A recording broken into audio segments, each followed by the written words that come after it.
제2차 세계대전 이후 처음으로 본토가 외국 군대의 공격을 받는 수모를 겪은 러시아.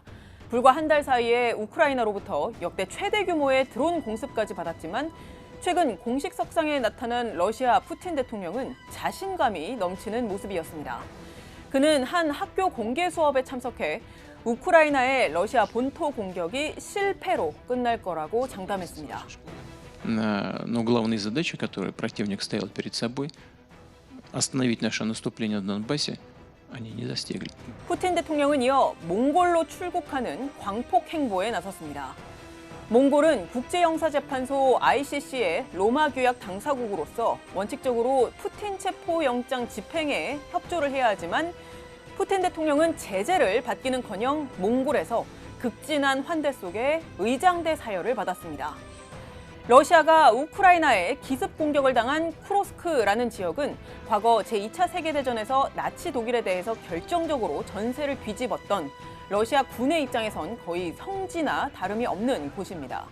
그런데 그런 곳의 일부를 점령을 당했다는 건 특히 푸틴 러시아 대통령으로선 큰 타격이 아닐 수 없기 때문에 이런 행보는 그 타격을 감추려는 일종의 정치적인 보여주기식의 행보일 수 있지만 다른 한편으로는 실제 전쟁에 대한 그의 낙관이 반영된 것일 수 있다는 관측도 나오고 있습니다.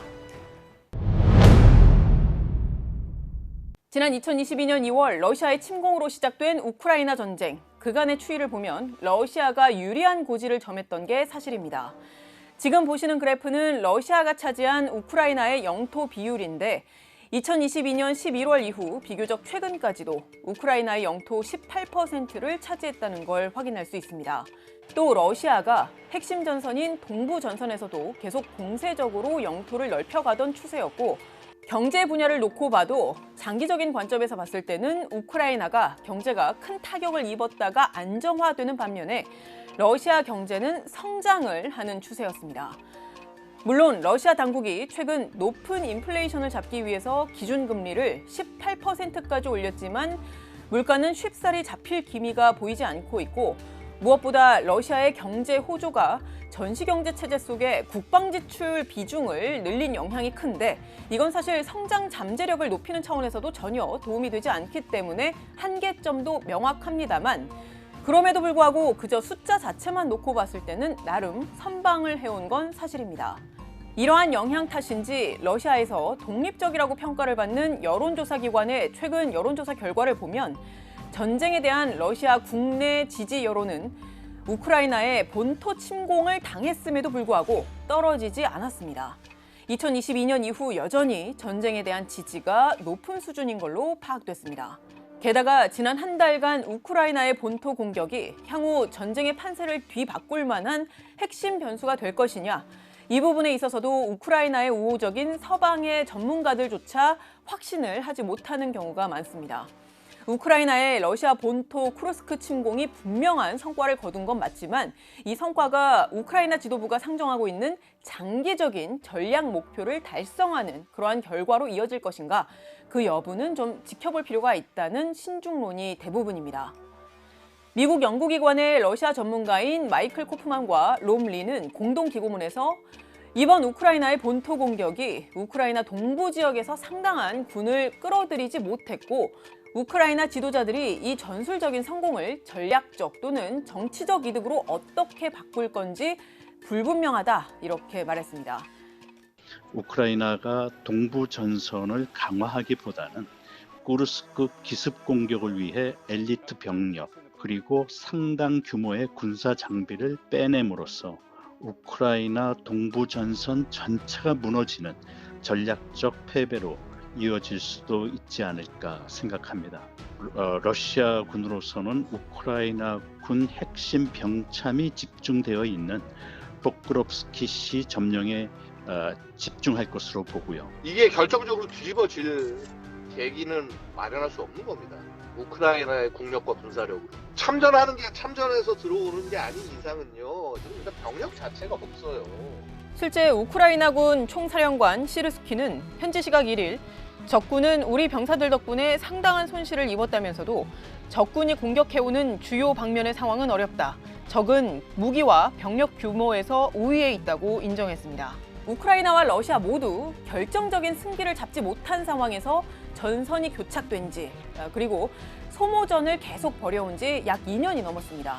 오죽하면 과거 6.25 전쟁의 고지전을 닮았다는 평가도 나올 정도인데, 러시아와 우크라이나 양측 모두 2022년 2월 처음 전쟁이 시작될 시점에 수립한 전략 목표를 달성하지 못했고, 심지어는 목표에 근접조차 하지 못했다는 지적이 나오기도 합니다. 지금 어떻게 노력을 하더라도 우크라이나가 상실한 영토를 전부 확보하는 것은 불가능한 얘기라고 말씀드릴 수가 있고요. 뭐 러시아 입장으로도 마찬가지로 우크라이나를 완전히 제압해서 자신들이 원하는 방향으로 바꾸는 거 불가능한 얘기입니다. 우리 6.25 전에 고지전하면서 막 큰 전략적 의미를 확보할 수 없는 전쟁을 계속하는 것과 같은 그런 상황이 반복되고 있는 거죠.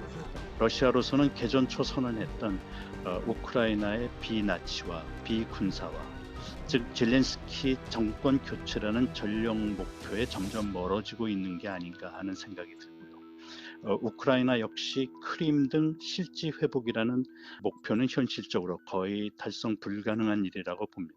러시아와 우크라이나가 마치 이 소모전에서 누가 먼저 지칠 것이냐, 이걸 기다리는 것 같은 양상인데, 이런 상황 속에 핵심 변수가 될 수 있는 건 단연 미 대선과 또 서방이 보다 전격적인 지원을 우크라이나에 할 수 있는지 여부입니다.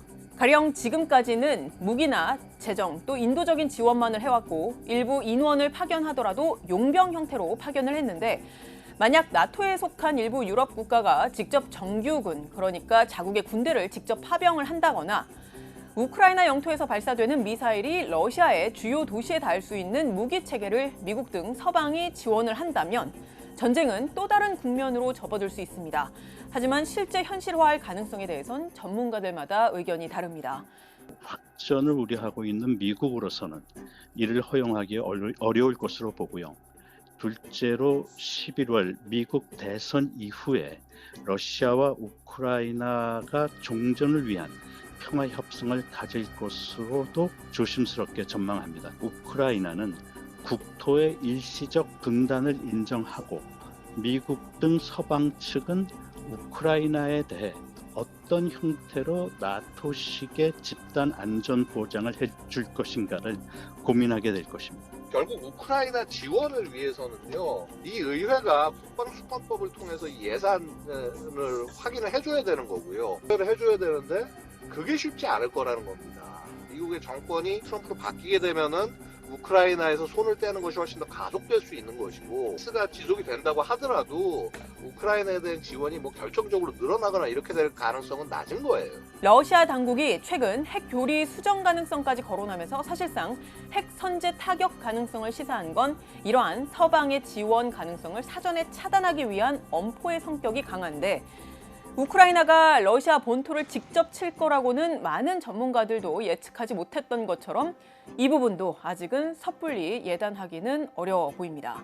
여러 불투명한 전망들 속에 확실한 건 전쟁이 길어지는 게 우크라이나와 러시아 양국 국민이 고통받는 건 물론이고, 우리를 포함한 국제사회에도 경제를 포함한 여러 분야에서 불안정성을 높이는 부정적 영향만 초래할 뿐이라는 점입니다.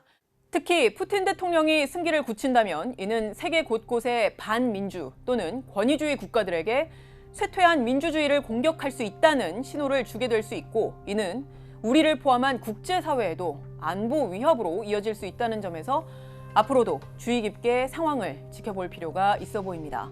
지금까지 뒷백이었습니다.